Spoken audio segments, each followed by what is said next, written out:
दोस्तों, आपका मेरे चैनल पर स्वागत है।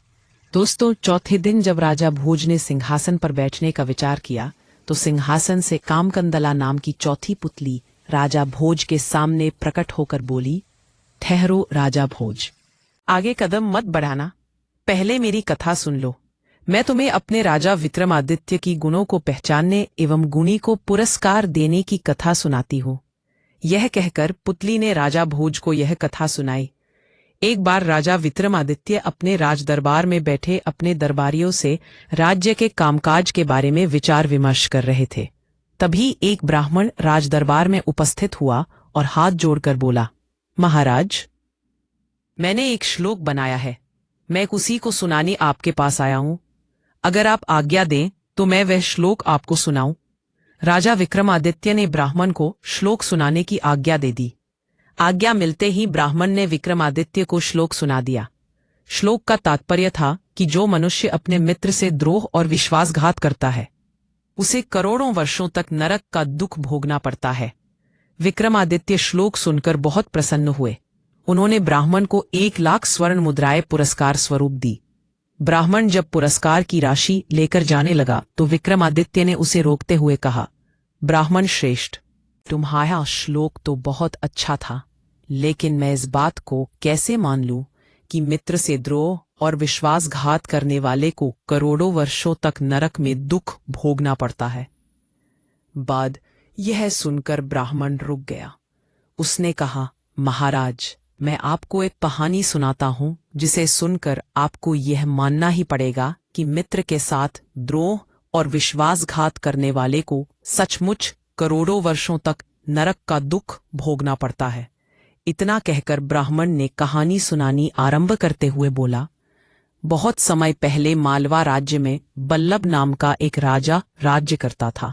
उस राजा की 3 रानियां थीं। वह सबसे प्रेम करता था, लेकिन उसका अगाध प्रेम छोटी रानी के प्रति था। वह उससे एक पल भी अलग नहीं होता था। वह जहां भी जाता उसे अपने साथ ले जाता। उस रानी से उसका एक पुत्र था। राजा बड़ा मूर्ख था।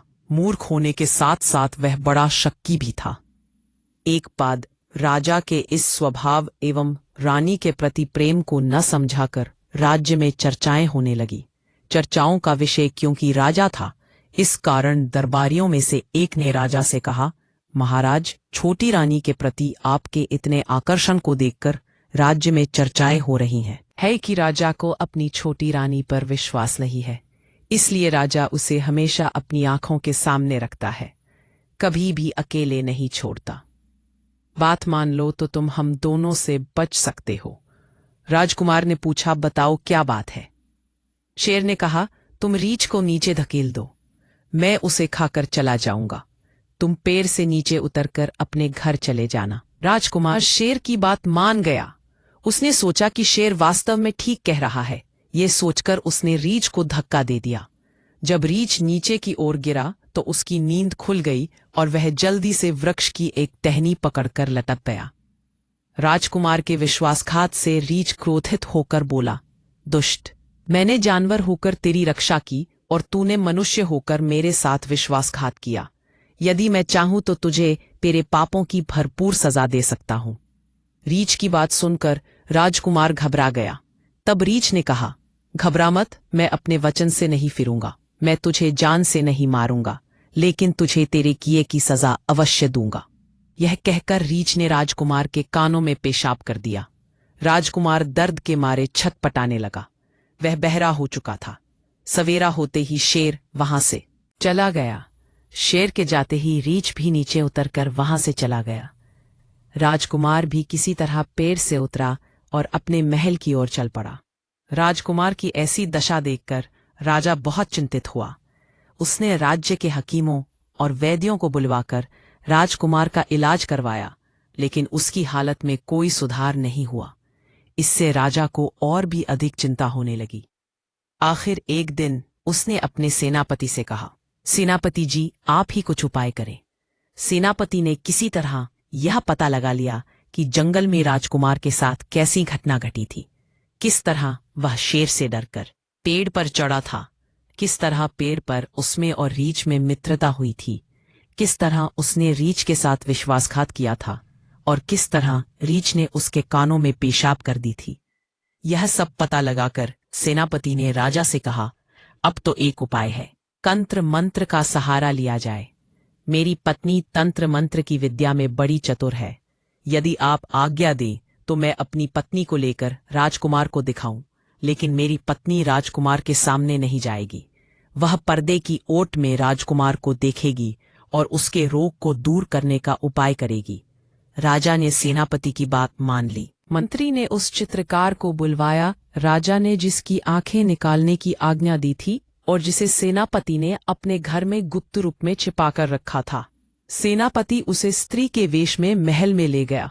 उसने चित्रकार को वह पूरी घटना बता दी थी जो वन में राजकुमार के साथ घटी थी। महल में चित्रकार रूपी सेनापति की पत्नी को एक पर्दे के भीतर रखा गया। पर्दे के बाहर राजकुमार, राजा, सेनापति और रानी इत्यादि ओघ थे। पर्दे के भीतर सेनापति की पत्नी ने कहा, राजकुमार, तुम्हें जो रोग है वह रोग नहीं, मित्र के साथ धोखा करने का पाप है। तुमने अपने मित्र रीछ के साथ विश्वासघात करके बहुत बड़ा पाप किया है। जब तक तुम उसके सामने अपने पाप का प्रायश्चित स्वीकार नहीं करोगे, कभी ठीक नहीं हो सकते। यह सुनकर राजकुमार बोला, हाँ, यह बिल्कुल सही बात है। मैंने अविश्वास के कारण ही अपनी यह हालत कर ली। राजकुमार के बोलने और सचेत होने से उसे बड़ी प्रसन्नता हुई कि उसका बेटा ठीक हो गया है, लेकिन उसके मन में यह सवाल भी पैदा हो उठा कि सेनापति की पत्नी ने यह सब कैसे जाना। अब उसने पूछा, यह तुमने कैसे जाना कि राजकुमार ने वन में रीछ को धोखा दिया था? चित्रकार रूपी सेनापति की पत्नी ने पर्दे के भीतर से कहा, महाराज, मुझ पर सरस्वती की कृपा है। मैं सरस्वती की कृपा से सब कुछ जान लेती हूँ। किसी ऐसे आदमी का चित्र भी ठीक बता देती हूँ जिसे मैंने कभी न देखा हो या दूर से देखा हो। यह सुनकर राजा चित्रकार रूपी सेनापति की पत्नी पर बहुत प्रसन्न हुआ। उसने उसे देखने के लिए पर्दा उठा दिया। जैसे ही उसने पर्दा उठाया तो वह सेनापति की पत्नी के वेश में वही चित्रकार था। यह देखकर राजा बड़ा शर्मिंदा हुआ और उसने प्रण किया कि बिना खोजबीन के केवल शक की निगाह पर किसी को दंड नहीं दिया जाएगा। उसने चित्रकार की स्पष्टवादिता से प्रसन्न होकर उसको बहुत सारा धन देकर विदा किया। विक्रमादित्य को यह कथा सुनाकर ब्राह्मण चुप हो गया। विक्रमादित्य ने प्रसन्न होकर उसे 12 गांव इनाम में दे दिए। विक्रमादित्य की दानशीलता की कथा सुनाकर पुतली बोली, सुना राजा भोज, तुमने सिर्फ एक कहानी सुनने के लिए ही विक्रमादित्य ने ब्राह्मण को 12 गांव इनाम में दे दिए। अगर तुमने कभी ऐसा दान किया हो तो तुम सिंहासन पर बैठ सकते हो, अन्यथा नहीं। ये कहकर पुतली अदृश्य होकर अपने स्थान में समा गई और राजा भोज कुछ कहे बिना अपने महल में चले गए। मिलते हैं अगले वीडियो में 5वीं पुतली लीलावती की कथा लेकर। दोस्तों, वीडियो पसंद आया हो तो लाइक और शेयर जरूर करें और चैनल को सब्सक्राइब करना ना भूलें। आप सभी का धन्यवाद।